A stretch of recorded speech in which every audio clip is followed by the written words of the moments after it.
Well, it's day 2 of the lockout here on the grounds in Boron, California, between the U.S. Borax Company and the workers that fill its mines.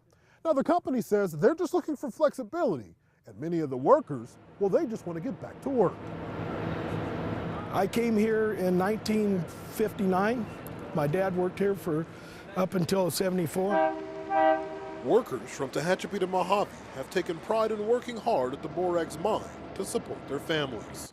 On Sunday, work was temporarily halted after negotiations between the mine and the union went south. Hey, there's a foreign company that locked out 600 American employees. Just think about that when you go through there. Monday morning, teams of supporters were at all 3 entrances informing drivers of the situation. This is our BTU count. This is what we're going to burn in here to keep ourselves warm. We're here 24/7. Yeah, we're like the sheriffs until we don't need to be here. And over at the Union Hall, Darrell Nichols and others say they're not asking for higher pay. They just want to retain things like seniority. I've worked, long and hard from the bottom up to where I'm at now, and they just want to take that all away. And those years of hard work Darrell talked about were done here at the Borax mine. At over a mile long and over 800 feet deep, it's the 2nd largest borax mine in the entire world. Jack Liebengood says losing seniority is only the beginning. They're going to control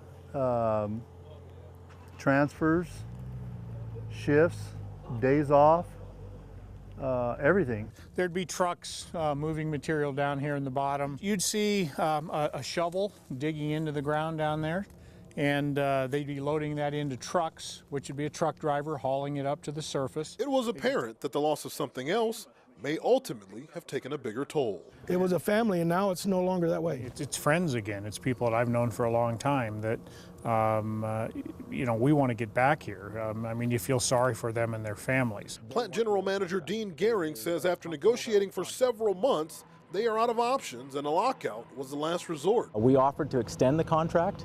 The union rejected that both in November and then when we subsequently offered it in December. That would have protected the union from a lockout, which has just happened, and it would have protected the company from a strike.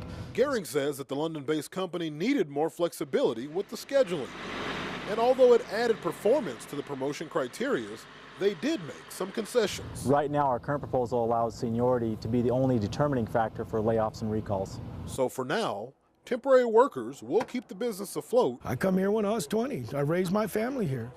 I've worked hard. I've learned my job. I've gone out over the extra mile, and all of a sudden it's like, bam, a slap right in my face to bring in workers to try to do my job. While local families go without. Now the workers say they will continue to meet outside the gates of this facility until this conflict is resolved. In Boron, I'm Anthony Bailey, Eyewitness News.